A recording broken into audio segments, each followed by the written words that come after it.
Brett McMurphy joins us on 365 Sports. It's been a while, Brett, and breaking news. We're not allowed to bring up certain words like realignment, but with you, we can, because you're realigning with a new company on 3 Sports. Your thoughts about the change for you? Yeah, no, I joined on 3 Sports yesterday, actually, officially. And yeah, really excited. They are all in 1,000% on all things college football. Joining a great staff there. Pete Nakos, very good young, aggressive reporter. Obviously, Andy Staples and Ari Wasserman have their daily podcasts that are really good. But yeah, I'm excited to go there, basically doing the same thing I've been doing the past 100 years or so.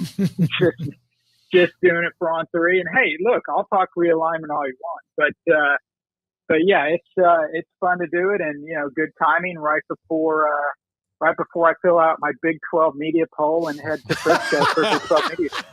Brett, what did you think about that? Did we just lose our privilege on that because we got it so wrong, or would you like to do the media poll? How do you feel about it? Yeah, I'd love it, and I think I've told you guys before. Look, let's just pick names out of a hat, and we could probably do better. And actually, if anyone would have done that, you would have done better. I don't know if you guys looked or not. I went back and looked of the media poll for the Big 12, last year for Big 12. Of the 16 teams predicted between 1 and 16, not one team was in the correct spot. All 16 were wrong. That's hard to do on purpose. And somehow we pulled it off. Look, I don't know what you guys think about it, but and this is not coming from anybody at the Big 12, just my personal thoughts on this. I think the Big 12 decided to get rid of it because of the perception it created with the league. When you have a team that's basically the so-called experts pick them as your worst team and they win the league, then I think, the perception may be, well, wow, this league is not really that good. When I just think it's the opposite. It's just so freaking competitive that anybody can literally win it. So, I'm sure Yormark will get asked about that next week and he'll have a response. But, example of that is on Monday, I'll tweet out the Vegas win totals for all the power conference schools. And just to let you guys know, the Big 12, the highest win total is only 8.5. The lowest win total is only 5. So basically you've got, these are all games and not just conference games. You've only got 3.5 game separation between 16 schools.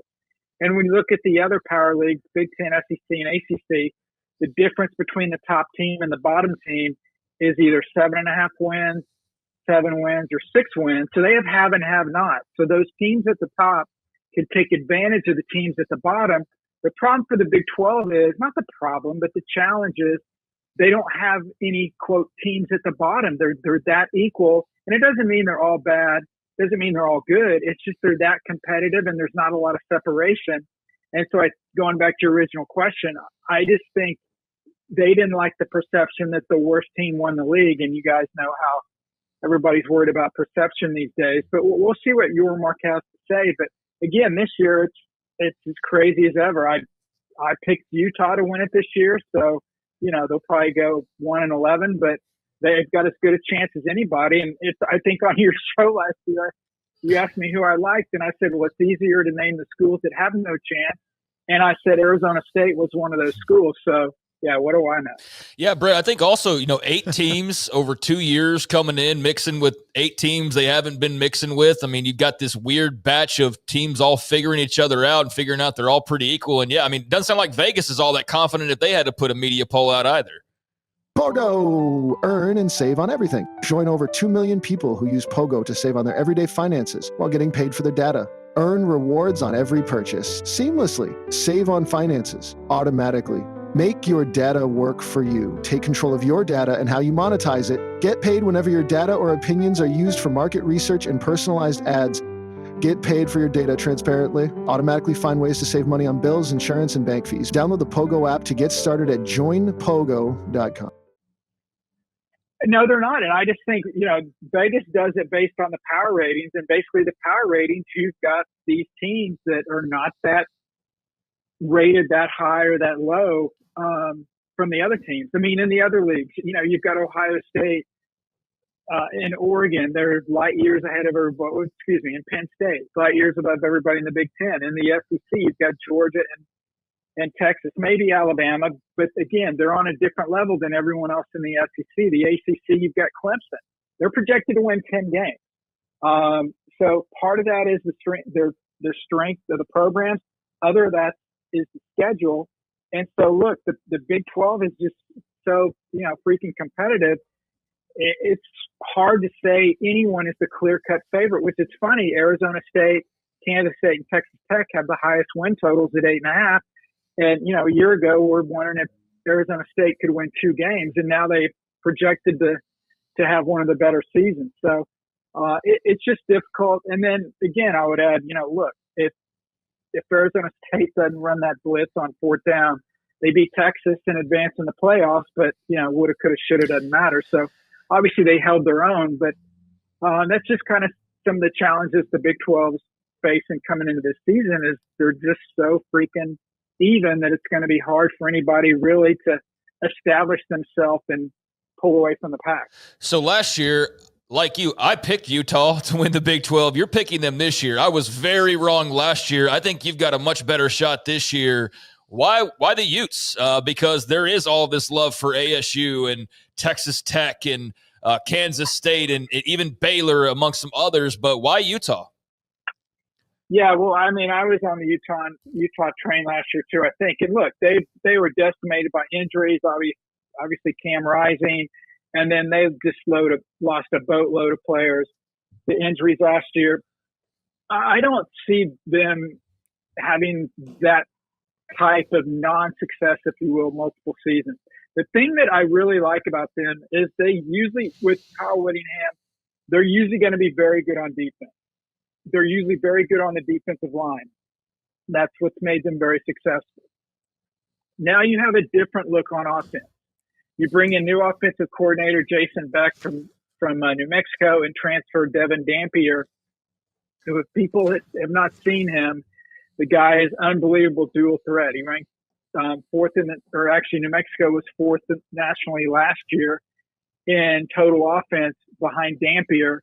Obviously New Mexico is different from the Big 12, but I think he's got the skill set to really make a difference. And, again, a lot of it's schedule for Utah. They get the teams you basically just reeled off. They get Texas Tech, Arizona State, and Kansas State all at home. Does that mean they're going to win them all? Absolutely not in this league. But at least they get them into Salt Lake City. So, as long as they don't stumble out of the gate at UCLA, I think they would be 3-0 with Texas Tech coming to town for that first Big 12 game, which obviously Texas Tech has got massive expectations based on, their success in the portal and everything going on there in Lubbock. So that's kind of why I went with Utah. So, sorry, Utah fans, probably 2-10 this year. I was going to ask you this about Gundy and Whittingham. Both have had long-term success at programs, in some cases have had success in the past, but not as consistently. And which one of them, if they don't get to a bowl game, would be truly under fire? Is Gundy bulletproof, or you would know that as much as anybody with your degree, but is he bulletproof, or does he have to do something much better this year? Well, in today's environment, the number of bulletproof coaches, I think, have reduced greatly. I will say this. I think Mike can determine when he walks away at Oklahoma State. Now, I will say, add to that Oklahoma State cannot go 3-9 again. But I don't necessarily know if it's, you got to win X number of games or you're out the door. The same thing with Whittingham, which they already have a coach in place for when he decides to step down. And again, I know everything now is, what have you done for me lately? And a lot of younger people don't realize the state of Oklahoma State's program before Gundy arrived. When he came there with the Les Miles helped turn it around. But then Gundy's been there 20 years. Last year ended at 18 consecutive seasons with a winning record. And that's fourth or fifth in the history of college football for a coach at one school. Not even Saban did that at Alabama and some other big names. So, he had a horrific season, and he'll be the first one to tell you that.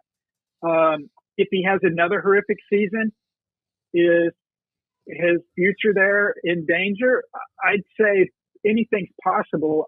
The thing with Oklahoma State, knowing this, as an alum and just somebody who follows college football, and I thought this last year, anytime Oklahoma State is projected to do really, really well, they usually don't live up to those expectations. Anytime that they're projected to do really, really poorly, Gundy usually turns it around and surprises people. And that's, the fact that they've had 18 consecutive winning seasons is an example. And in fact, the last 2 years, they were not ranked in the AP preseason top 25 poll, which this will be year number 3.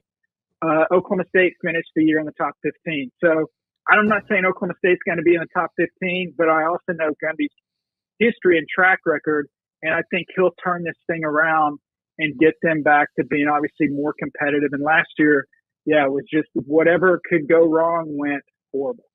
Did last year also help?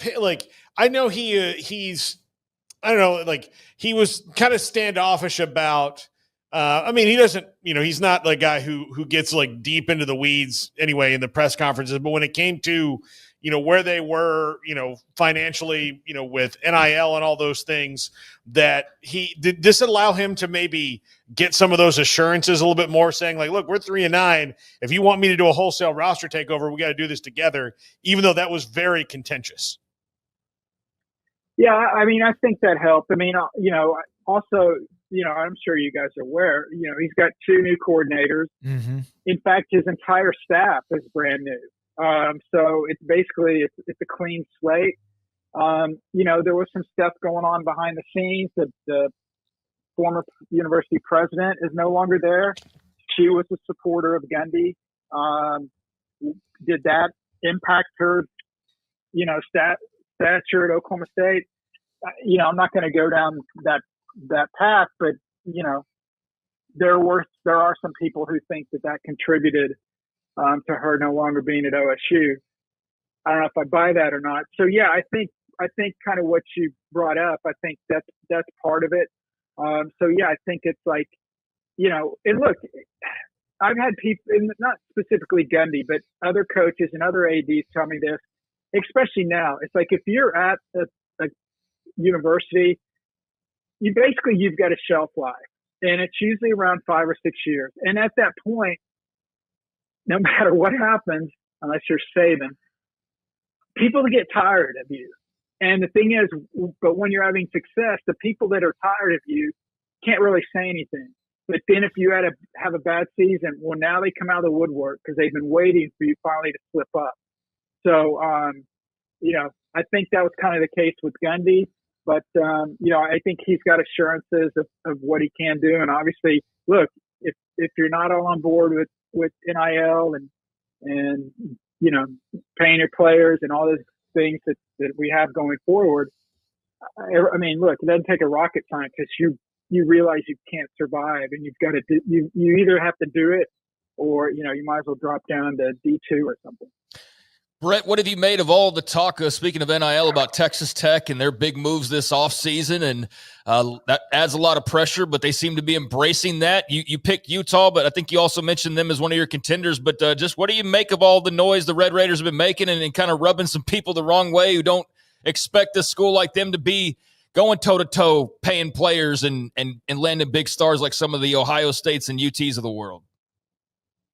Yeah, if they rub somebody the wrong way, you've got a choice. You can try to do something else. Obviously you saw, the success of their softball program getting to the final of the Women's College World Series because they signed, arguably one of the best pitchers in the country out of Stanford. And so I think they're taking that same formula to the football side. And, it's been a lot of, very in-depth articles about what Texas Tech has done, and they're not shying away from it. They're going all in on this. And look, you've got 2 options. You can either go all in on this and, try to succeed, or you can just sit back and say, oh, woe is me. We can't do this. We can't afford this.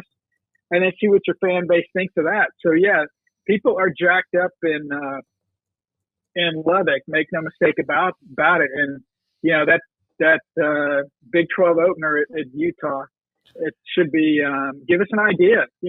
Are they really going to contend for a title, or are they just going to kind of muddle around 7-5, 6-6, and get bowl eligible?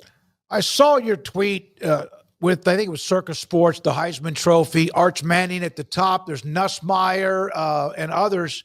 What are your thoughts? He's obviously an incredible talent.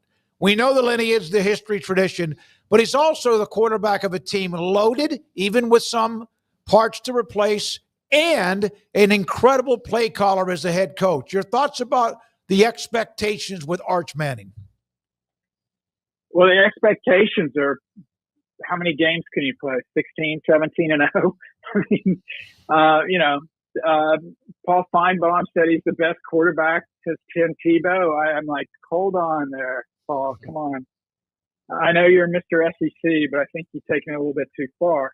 Look, I think he'll do very well. I think the expectations, unfortunately, I don't know if he can reach those expectations. Usually when these Heisman lists come out, it's better to not be the odds-on favorite before the season, because what I've seen happen, and I don't know if you guys have noticed this, is whenever that player has a game, nobody talks about what he did do. They talk about what he didn't do. They want to find holes in his game. They want to, he threw this interception, but he threw 4 touchdowns. And we'll just see if that happens with Manning. But, I do think, last year was an exception with Travis Hunter. I do think you need to be a quarterback on a team that has a shot to get to the playoffs, to have a legitimate chance. So certainly he fits that bill. And it was funny, I don't know, because Steve Spurrier kind of remarked last week, if you saw it, he was like, well, if Arch Manning was that good last year, why didn't he play when Ewers was struggling? Because Ewers was only a 7th-round draft pick. So we're going to find out if it's legit or not, but certainly, all the eyes of Texas and everywhere else will be on Manning and the Longhorns. Brett, I know that you only picked one team for the Big 12 into the playoff, which is, probably what's going to happen. But let's just say hypothetically that they chaos happens in the Big 10 and SEC, and they both only get, less than they want in there, and the Big 12 can sneak another team in there. Who do you think that would be? Well, based on my bowl projections, I think I had possibly Kansas State, I think, is my runner-up. So it would be probably Kansas State. I think, again, we'll know from Ireland, Kansas State and Iowa State open up. I think Kansas State with Avery Johnson, I think, they're a good shot. I would put either Kansas State or Kansas State, Iowa State winner. And then if Texas Tech's for real, I'd put them up there. I think Arizona State's got a good chance, but I just think it's really difficult, not specifically Arizona State, but any school that kind of overachieve so much one year. And then the next year, the expectations are to have that same kind of success. It's usually hard to replicate that success. But hey, Kenny Dillingham is proving people wrong, his whole career. So maybe this will be another opportunity. But if I had to get off the fence and actually pick one team, I would probably go with Kansas State. Are you excited about the fact we're just asking you about football? Just games and expectations, conferences, standings, wins, losses, Heisman, and championships? Would this be like a Nolan Ryan fastball at 40 years old when he didn't quite throw 100 miles an hour? Next question. Yes, I don't know about. I don't know what the fans think, but I'm tired about the portal, and I'm tired about the house settlement. I'm tired about. It's like, okay, I talked to coaches about it, and I can't name the coach. He basically said, look, when everyone figures out what the hell we're doing, just tell me, and then we'll move forward. But until then, I don't want to hear about all this stuff. No, I know. And he didn't say so. Our audience says the same thing based on the feedback we get from them too. They're almost like zoned out over it and tired of it. So I wanted to, all right. So then my question to you is this: what's more of a hot seat, a team because all of a sudden they start losing, they've been winning, or a team where the expectations are sky high and they don't? Well, I would say the latter, because if they're sky high, that means that school's put in a lot of money and has paid a lot of money for their roster. So their fan base is probably not going to sit well, one, with the fan base, but two, more importantly, the athletic administration. So I would say that is the case. Now, if it's a team that's done well, but it's well known that maybe perhaps they're not all in on their players, paying their players, that sort of thing. I think they may catch a break, because they can say, look, we didn't have the money that School X did, and so that's why we didn't perform that way. I mean, it's a lousy excuse, but I think it's more that way. Like we've talked about Texas Tech a lot. I mean, I think if Texas Tech goes 7-5, is anyone in Lubbock gonna say, man, that was a great season? No. And I'm not saying that shouldn't be considered a great season. I'm just saying, when you have expectations out there for Arch Manning to win the Heisman, for Texas Tech to go from 8-5 last year to double-digit wins this year, and that doesn't happen, then there's going to be a lot of blowback and a lot of disgruntled fan bases and hot reads on the message boards, I guess. Do you ever think you'd see a day when Texas State was in the Pac-12, Brett? Yeah, when I was a little kid growing up watching the Big 8 games, I said, you know what? One day Texas State's going to be in the Pac-12. Oh, Southwest Texas State back then, yeah. Oh, yeah. The Southwest. What's fun? Yeah, I mean, it should be the Pac State 12, or you got to be a state name to be in there. I mean, and look, you guys know me. I shoot straight. I don't BS. If something's good, I say it's good. If something's bad, I say it's bad. I mean, I'm happy for Texas State. I tweeted this out when Texas State got the official or was officially added to the Pac-12, and people are like, "Oh, why are you hating on Texas State?" I'm not. It's just the fact of life.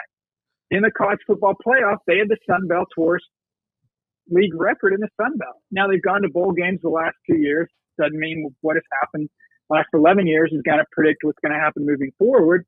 But again, to be honest, it's great for Texas State, but they were, the 4th, 5th choice of the Pac-12. They couldn't get any teams from the American, and the Pac-12 had to add a warm body.